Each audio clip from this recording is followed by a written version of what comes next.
All right, we are a little more than a quarter of the way through the NBA season.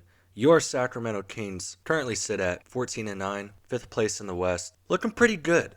I know we've had some clunkers, a lot of those coming on the second night of back-to-backs, and all of our 9 losses have come against 4 teams. It's been a weird start to the year, especially now. Our expectations are a little bit higher because we pretty much had the same exact record at this point last year. And at this point last year, we were like, holy shit, is this for real? Are we actually a good team? And now that we know we're a good team, our expectations are just a little bit higher. And I think we're less easily uh, pleased and a little less easily entertained. Which explains, why I've been seeing all this shit on like Twitter about how we need to make all these big changes and stuff. I'm not quite there yet. Obviously, there's some pretty clear areas that we could improve, mainly on the wings. But it's not like we should be in any hurry to like move into that top tier NBA team. I think we're developing at a pretty normal pace. I think the fact that we haven't lost to a top 6 team in the West is pretty impressive. And I know that, Pelicans have our number, Clippers have our number, Warriors and Rockets as well. I'll talk about them a little bit more as we get into this video. But I don't know, man. I think our team's pretty fucking good. De'Aaron Fox is, or at least should be, an MVP candidate. I haven't really seen him on any of these lists that have been coming out. But, such is life as a Kings fan. So, yeah, we'll dive into all the kind of hot topics that are going around the Kings right now. But before I get into all of that, let's talk about that Thunder game a teensy bit. I think you can legitimately call this the battle of the best two-way point guards in the league. That might sound crazy, but if you think about it for a second, you might start to see that it's pretty accurate. Anywho, in the end, Fox gets the better of his fellow Kentucky brother. And I know I've said this before, but dude, the league is in such a good place right now. So much talent. I think this is going to be one of those premier matchups for the next several years. A playoff series between these two would be so fun to watch. Like I kind of mentioned earlier, the Kings show up for that top end talent. We have not lost to a single team who is ahead of us in the standings. All 9 of our losses have come against 4 teams. And guess what? The Kings don't give a fuck about Houston. New Orleans? Yeah, nice 40-point loss to the Lakers, dude. A team we've beat twice already. Ooh, the Clippers, so scary. Let's see you beat us when we're not on the second night of a back-to-back. And the Clippers were too this last game. But that actually kind of brings me to something a little more serious. I'm sorry, I'll get the negative stuff out of the way first. The Kings struggle a lot against long, athletic teams who played great perimeter defense. And I mean, so does everybody, by the way. But these long, athletic teams who played great perimeter defense are able to battle through those high pick and rolls that we use, and they're able to throw multiple guys at De'Aaron. Teams like the Pelicans, who have their own bully ball bulldog down low, are able to neutralize Sabonis. Sabonis eats against like the taller, skinnier big men. He's the antidote to the modern big man, like Chet and Cat, and especially younger guys who haven't fully grown into their bodies yet. Sabonis got that grown man strength. That's his biggest, well, strength. But guys who are able to give it right back, he struggles against. And I mean, there's just certain teams that the Kings don't match up well against. And for whatever reason this year, the Kings just haven't been able to figure those teams out. I don't think I've ever seen something like this where a team is perfect against like the top 40% of the Western Conference, but then struggle against 4 teams. And aside from the come from behind win in the in season tournament against the Warriors, literally haven't been able to crack the code on like any of those other 3 teams. And like, to be honest, it's kind of a miracle that we beat the Warriors in that one game too. If Malik Monk doesn't hit that insane game winner, we're talking about 10 losses against 4 teams. I mean, that's just unheard of, dude. So I don't know what the hell the deal is there. But yeah, and it's not like, we've necessarily been losing close games either. Like, we've actually gotten blown out a lot. Some of that has to do with the schedule. Like, the Kings have just not come to play at all on those second nights of back-to-backs. But, every team has to deal with that. So you can't really use that as an excuse. And, that Clippers game the other night really highlighted the Kings' biggest weakness. and that's not having a stud wing. Keegan is figuring it out, but he's developing, which is fine. The Kings are not losing games because of Keegan Murray. I also don't think the Kings are losing games because of Harrison Barnes. He has been our weakest link as far as like the starters go, and I mean you could easily make a case for him being our weakest link in the rotation in general, but a lot of that is because our role players are playing their roles phenomenally well. Malik Monk is the best sixth man in the NBA. I think Kings fans realize that. I just wish other people would start to realize that and give him the love that he deserves because the guy is incredible. And he means just as much to this Kings team as anybody else, including our two MVP candidates, De'Aaron and Domas, in case you were thinking of somebody else. But back to my main point, the biggest thing keeping the Kings from ascending into true contention is not having a proven borderline star at the wing position. What the Kings really need, in my opinion, is a vet who's not only really good, but could also teach Keegan and help his development. Who might that be? I have no idea. People keep saying Pascal, which I guess would make sense, but honestly, I'd rather have OG. But I mean, if OG ends up being way more expensive than Pascal, I think you would just have to go get Pascal. But that's just talking about the Raptors, which it just came out today that they want Keegan Murray if they're going to deal either of those guys to us. Which I think you just keep Keegan.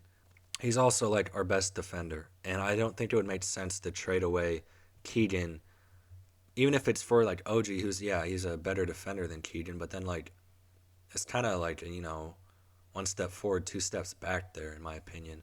I think the moves the Kings want to make are to build around Keegan, Fox, Domas, and Malik Monk. I think those are kind of the only guys that are untouchable. I just don't think at this phase in our development as an organization, like it just doesn't make sense to make a big splash move like that because we really don't need it. I don't know, like we're not at the point where it's like championship or bust. So we don't need to be making these like win now moves. Obviously if we can get a guy who, still has a couple of years left on his contract, who's, doesn't have to be like the youngest guy in the world, but somebody who's not fucking 32 or whatever.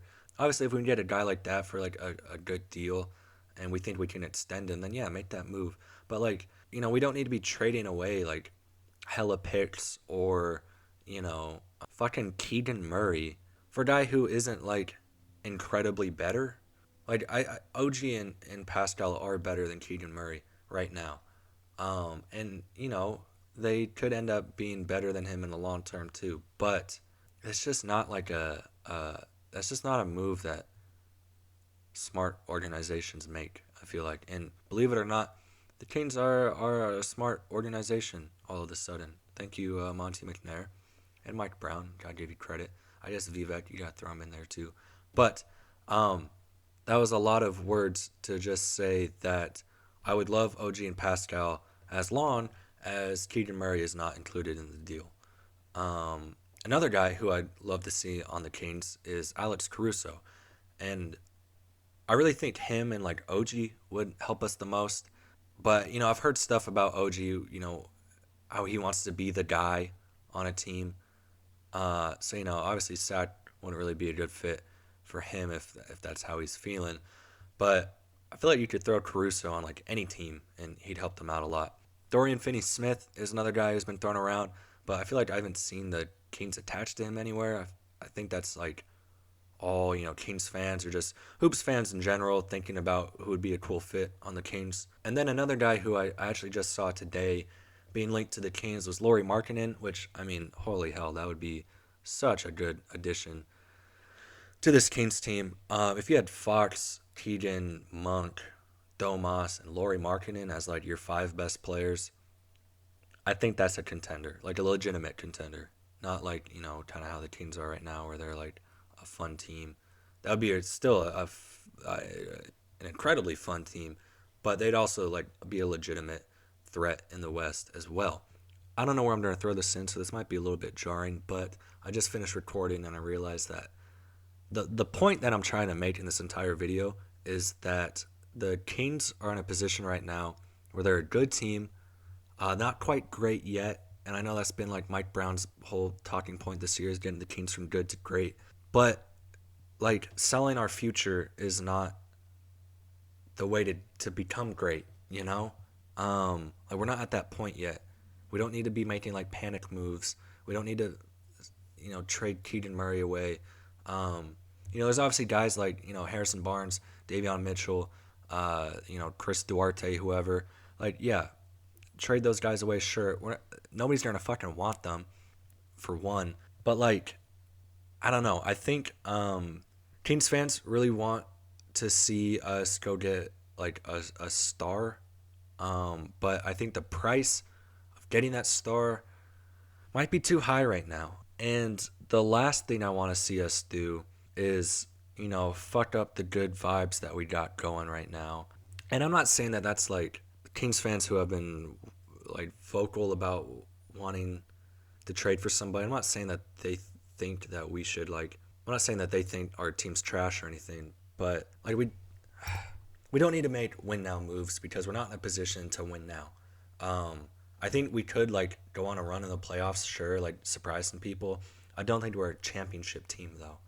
I think our absolute ceiling is Western Conference Finals, and we probably lose in 4 or 5 to whatever team we're playing. You know, so that's just kind of how we are now. Obviously, if we can add some defense, that'd be amazing. I think that's our biggest weakness right now. We have the fucking shooting, we have the scoring. Some rim protection would be nice. Some perimeter defense would be great.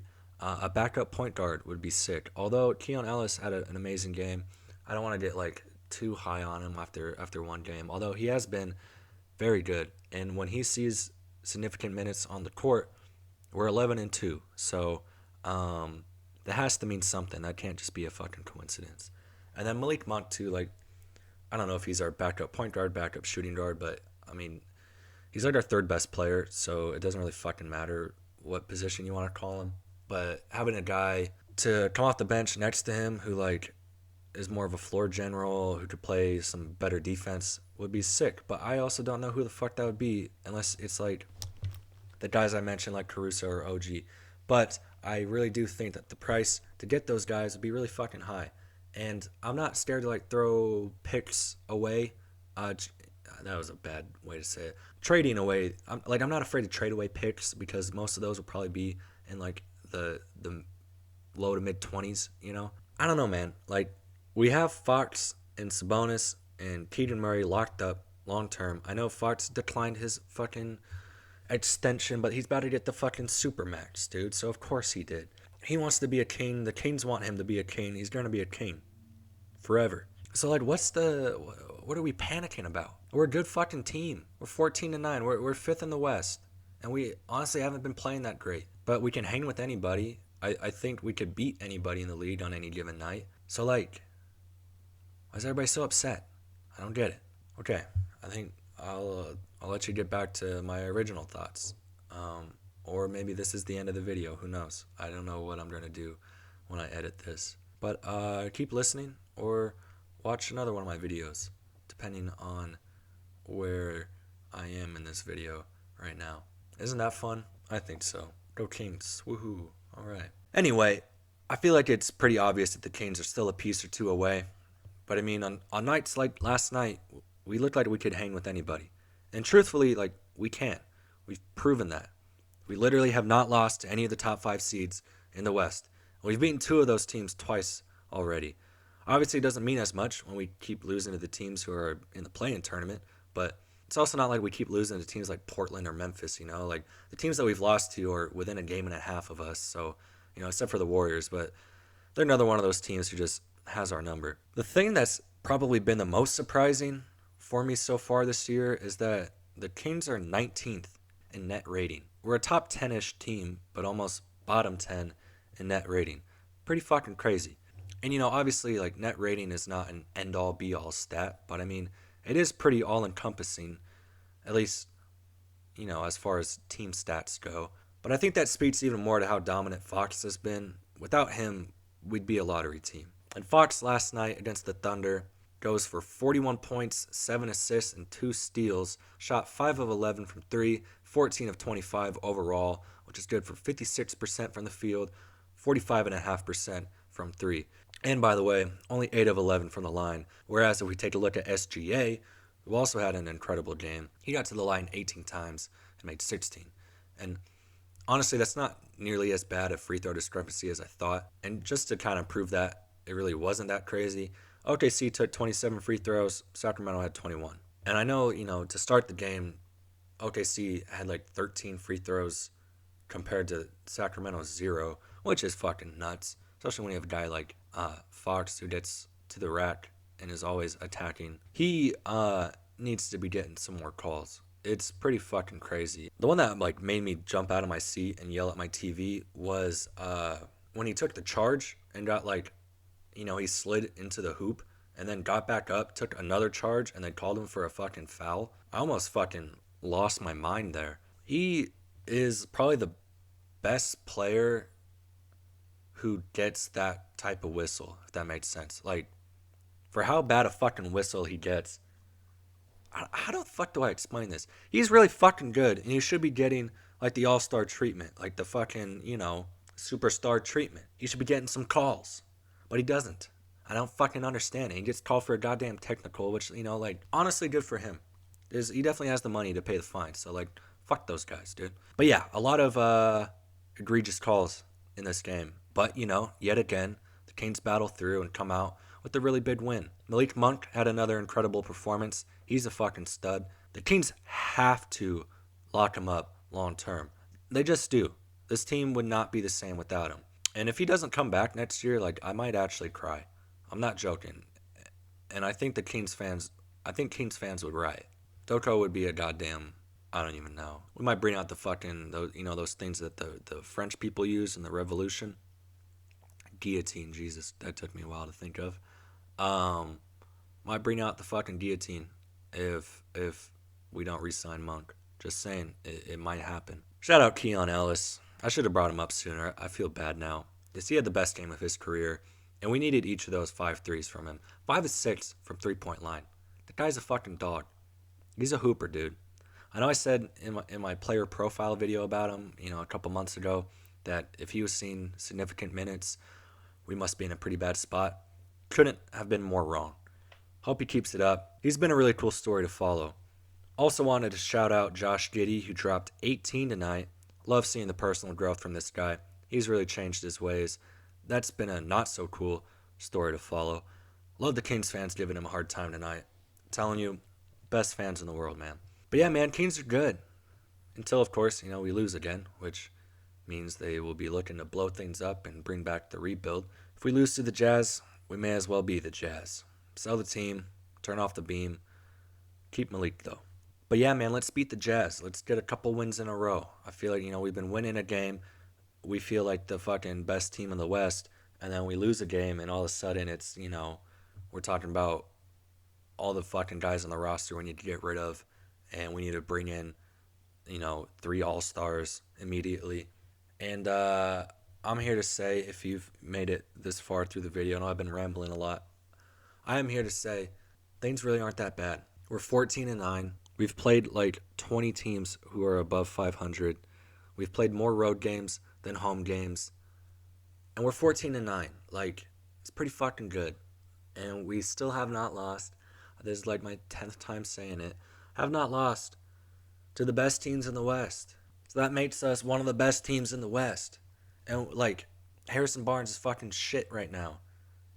I forget he's even on the team sometimes because I'm oh shit. Until he gets fucking dunked on or they cut to him fucking jogging back on defense. Love that guy. I really do. Love Harrison Barnes, but yeah, he's definitely not the best player on the team. But yeah, I don't know. Keegan still isn't shooting well. Kevin Huerter isn't necessarily playing that great either. We're still playing well as a team. So I'm not really too worried. I think whatever Monty ends up doing will benefit this team. I would be a little bit annoyed if we stand pat again at the deadline. So I definitely think, we need some improvements. I mean, as is, we're still a really fucking good team. Obviously, we can always get better, but I don't understand the panic, I guess. But yeah, I've talked enough, dude. if I can't convince you that the Kings are good and fun to watch, I don't know what to tell you, man. I love this team and light the fucking beam.